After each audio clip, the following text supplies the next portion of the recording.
my name is Sonali. Welcome back to another episode of Around the World in 7 Days.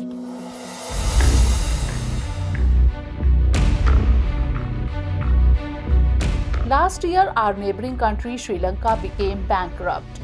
Sri Lanka had become bankrupt due to excessive debt burden and its inability to repay the same. It was also viewed as if Sri Lanka is a very poor country and therefore needed more loans.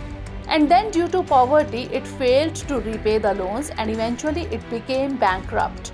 Perhaps you too would have thought that it was because of being poor that Sri Lanka got into so much debt. But this is not entirely true. Why isn't it true? It is not true because America, the world's largest economy, is itself a huge debtor. America has a debt of about $31 trillion, and due to this debt, recently it was on the verge of bankruptcy. Although for the time being, this danger has now passed. In the past, the Biden government needed more loans to repay its old debts. But there were apprehensions that the US Parliament would hardly allow the Biden government to go beyond the debt ceiling. The US government was in danger of defaulting, and if it had happened, the knock-on effect would have been very wide. After this discussion, surely you would like to know few things. Firstly, why is a country like America with such a big economy in so much debt? Second, how America reached the brink of bankruptcy. Along with this, you will also be curious to know about debt ceiling and knock-on effect. Let us find the answers to all these questions one by one. Often you might have heard in the news that the government of India will bring down the fiscal deficit. Then some stars are also quoted regarding its possibility and other predictions. Fiscal deficit is the difference between the total expenditure of the government and its total income. It is also called budget deficit. But this is not the condition in India only. Many countries alongside India are facing this problem. The US government also spends more than what it earns from taxes. To meet these expenses, these countries take loans. This is the reason that even a rich country like America is indebted to someone or the other. At present, America's economy is worth $23 trillion and it has a debt of about $31 trillion. Similarly, there are many developed and big countries which have liabilities of lakhs and crores. China has a debt of $14 trillion, Japan $10.17 trillion, France $3.14 trillion, Italy $2.87 trillion and India $2.70 trillion.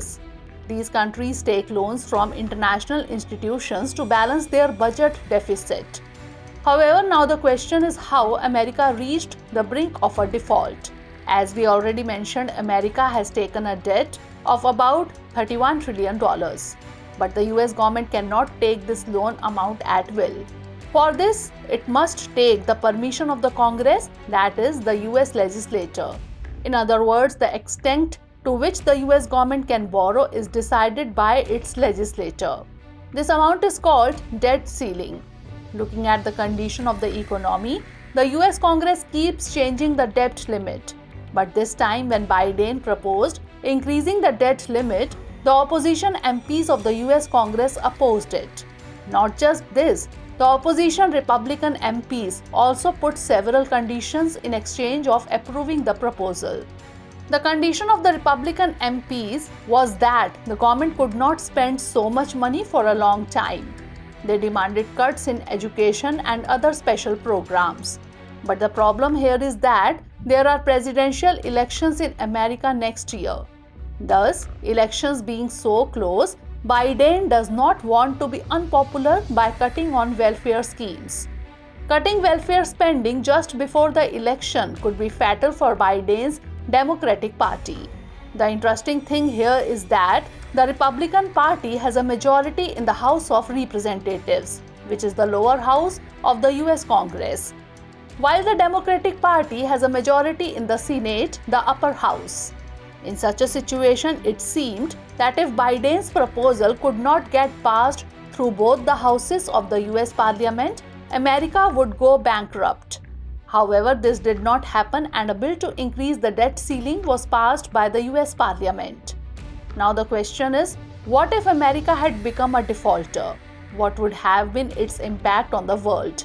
It is indeed true that America is the biggest debtor countries, but the countries of the world also have to bear the consequences of the faltering of its economy. When the US central bank makes even a minor change in interest rates, economies around the world are affected by it. The main reason for this is that America is the largest economy in the world.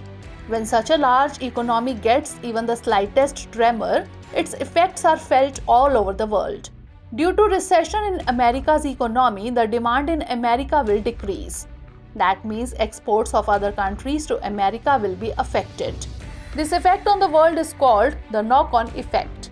If America had become a defaulter, then its currency dollar would have been hit hard. If this were to happen, there would have been uproar around the world. Because being an international currency, a large amount of business in the world is done in dollars. If America went bankrupt, it would also hit India. This is because India and the US have deep bilateral trade relations. India's exports to the US would also have been affected due to decrease in demand in the US. India's software industry is already passing through a period of sluggishness due to declining demand in the US. Although countries like India would have also benefited in some areas from the fall of the dollar, but it would also have had many serious consequences. So that's all in today's episode. See you in the next episode. But before leaving, let's note down a practice question based on today's story. Why will the weakening of the American economy affect the countries of the world?